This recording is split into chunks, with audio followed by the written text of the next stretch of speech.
Today's topic is on emergency preparedness. This training incorporates OSHA's Emergency Action Plan and Fire Prevention Plan Standard 29 CFR 1910.38, OSHA's Hazard Communication Standard 29 CFR 1910.1200, and OSHA's Fire Extinguishers Types and Uses Standard 29 CFR 1910.157. In this course, you will learn about key things to remember in an emergency situation, why drills are critical, hazards to look for and report, basics of fire extinguisher use, and recognizing a leak or spill in the building. When people hear the words workplace emergency, their first thoughts usually are that'll never happen to me or that'll never happen here. Well, the statistics tell a different story. Nearly 6,000 people per year die on a job. This includes employees, contractors, part-time workers, first responders, specialists, you name it. Anyone can fall victim to a fire.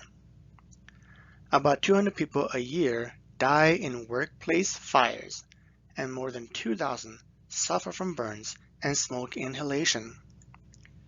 There are more than 60 workplace fires annually and dozens of daily chemical spills and gas leaks. If we don't practice emergency preparedness, we're more likely to make mistakes. When the real emergency occurs, practice could mean the difference between life and death. The bottom line is, seconds do matter. The difference between staying safe and being injured in emergency situations depends largely on your actions. You can be hurt if you don't know what the alarm in your area sounds like and looks like. If you aren't aware of an alarm, you may not have time to get to safety. Take time during your breaks to familiarize yourself with each alarm, how it sounds like, how it looks like, and make a mental note. Where all the exits are, you might not have time to search for another one if debris or heavy objects block one. Learn where exits are ahead of time. Think about the route you take to reach it. I recommend every time you enter a new building, look for the exit signs. That way you'll know where they are located in case you need to use them. Where the kill switch is on your equipment. If the equipment is shut down, there is less chance for it to explode and hurt someone. Kill switches are used to shut down the power for the equipment completely. When to use a fire extinguisher. If you don't know how to use a fire extinguisher properly, you can put yourself in greater danger. If you aren't trained, find someone who is. And lastly, meet at the designated check-in area once you're outside. Someone may go back into the building to search for you if you don't check in. Don't re-enter the building until the all clear has been given. Remember, accountability is important. Being ready to help means being prepared to respond properly in an emergency. You need to know your role. First, know the location of your nearest first aid kits.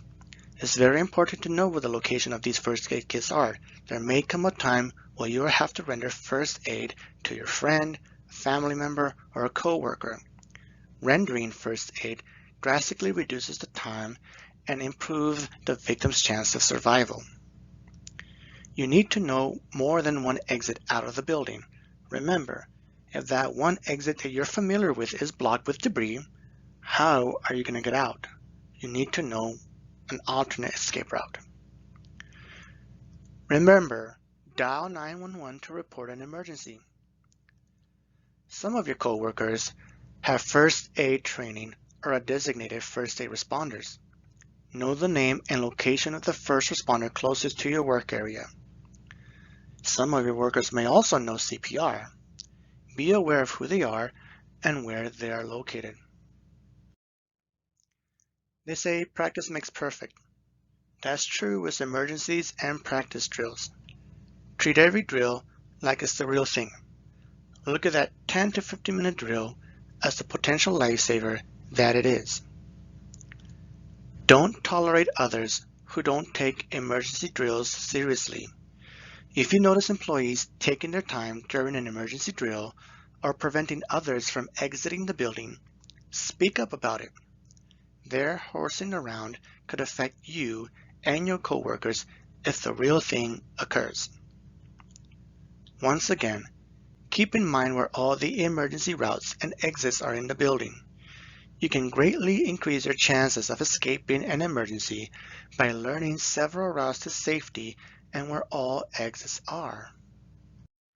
Every emergency is different, but there are some general rules you should follow when responding to one. Rule number 1. Stay calm. Don't panic. Stress and emotions can make you take the wrong action. Before providing care for an injured person, always assess the scene. Make sure that you and the victim are not in any other danger. For example, are there other hazards present? Machinery that's still moving? Exposed electrical wires? Fire, spills, chemicals, or fumes? Once you stabilize the situation, get professional emergency help ASAP. Call 911. If possible, have someone stay with the victim while calling for help. Make sure whoever calls can give accurate information. Keep the victim as calm and comfortable as possible until help arrives. Remembering these things can help you become more confident in responding to an emergency and help those who are panicking to remain calm. What about worst case scenarios? Emergencies can turn from bad to worse in a heartbeat. If you are in an uncontrolled emergency situation with fires burning and no protection available, remember to crawl to the nearest exit. This will give you the greatest chance of getting out safely by keeping below the intense heat and the smoke. In a situation such as a building collapsing around you, look for anything that might be able to help you get out safely. Here are some examples. Use materials such as blankets or heavy tarps to act as a shield to protect yourself from the heat, smoke, and fumes while you get to a safe area. An item as small as a wet towel, cloth, or handkerchief over your nose could cut down on the intake of toxic smoke. You want to increase your chances of getting out unhurt. Under extreme stress like this, it is important to follow your training and take a posted escape route to the nearest unblocked exit. Spotting hazards early before they lead to an emergency is everyone's responsibility. Good housekeeping plays a big part in preventing workplace fires. Work areas should be kept free of open grease or oil, combustible solvents like cleaning liquids, flammable chemicals, and clutter like stacks of newspaper, boxes, and trash left out in the open, and so on. Remember, keep an eye out for frayed or damaged electrical wiring, as well as extension cords used as permanent cords. Extension cords along the ground can get damaged from foot traffic and lead to exposed wires. They're only meant for temporary use. When you see something that's not right, remember, speak up about it.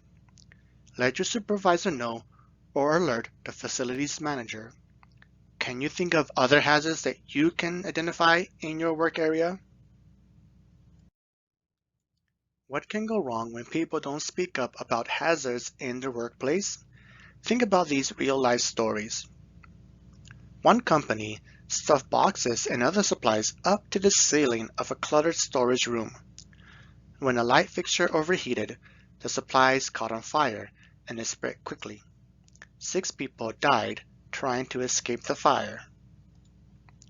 In another company, water frequently accumulated in the stairwell, and that caused a slip and fall hazard. One day, someone slipped and fell on the steps and permanently damaged his shoulder.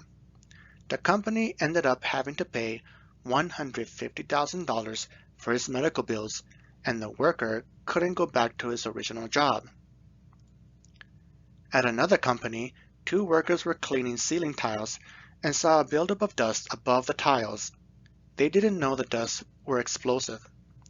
2 weeks later, a spark ignited the dust and the building exploded. 6 employees died in the blast and most of the building burned down. Let's say you spot a small fire in the workplace. Should you immediately grab a fire extinguisher to put it out? In most cases, the answer is no, especially if you're not trained. There are 4 safety points you should consider before fighting a fire. First, make sure that the fire alarm has been sounded. That alerts your local fire department that there's a fire at your facility and help will be on the way. If somebody else isn't there to sound an alarm, then call the fire department at 911. Next, make sure that people are evacuating the building. Even a small fire can grow quickly, and that puts people in danger. Third, watch for smoke. As the fire grows out of control, so does smoke. That can distort your vision and hide the true size of the fire you're facing. Smoke inhalation can also overcome you and cause unconsciousness. Next, look for hazardous conditions that could cause the fire to spread. For example, are there flammable materials nearby? Or electrical equipment? In those cases, if you can't get the fire out quickly, you could be putting yourself in grave danger. Before using a fire extinguisher, ensure there's at least 8 feet between yourself and the fire so you've got room to move away. Then follow the pass system. Pull, aim, squeeze, and sweep. After removing the fire extinguisher of the wall, your first step is to pull the pin. The pin's located at the top of the fire extinguisher. The pin keeps the handle from being accidentally pressed. Next, aim low. Point the nozzle at the base or bottom of the fire and squeeze the trigger. Finally, sweep the nozzle from side to side at the fire's base. If the fire goes out and reignites, repeat the process. Aim, squeeze, and sweep. Gas leaks, chemical spills, and other kinds of accidents can quickly lead to an emergency situation. Some of the telltale signs of a leak or spill are foul odors, metallic taste in your mouth, foreign particles in your nose, rashes, burns, watery eyes, headache, an irritated throat, and/or dizziness. If you suspect a hazardous chemical spill or leak, warn your coworkers in the immediate area. Then, get out of the building immediately. Evacuate outside a safe distance away from the spill or release. Meet at your check-in location. Let's talk briefly about weather-related emergencies. There are some good rules of thumb to follow when Mother Nature hits hard. Winter storms make for poor driving conditions. Listen for road warnings before coming to and leaving the building. Wait out a storm if necessary. Lightning leads to electrocution deaths and facility fires every year. When lightning starts, get under cover immediately or inside immediately.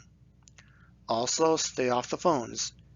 2 years ago, a worker sitting at a metal desk got killed by lightning while talking on the phone. Storms knock down power lines all the time. Remember, stay away from a downline.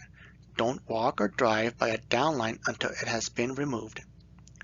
Tornadoes strike suddenly and with power. Go to the lowest floor possible during a tornado and stay away from windows. Flying glass can kill you. In an emergency, certain people may be at a disadvantage and need your assistance. At-risk coworkers could be pregnant, crutches or on a wheelchair, elderly, hard of hearing, or partially blind. Think about who might need extra assistance in an emergency. Then let your supervisor or facilities manager know about it. They can come up with ways to ensure at-risk people get the help they need. If an at-risk person works in your area, volunteer to be his or her ally in emergency situations. Remember, we're all in this together. Now let's summarize what we learned today. Remember to take drills seriously, stay calm and alert, watch for those who need help, call 911, learn multiple exit routes, and spot hazards and report them. This has been the Emergency Preparedness presentation from Stay Alert, Stay Alive. We hope you enjoyed the training. You have a wonderful day.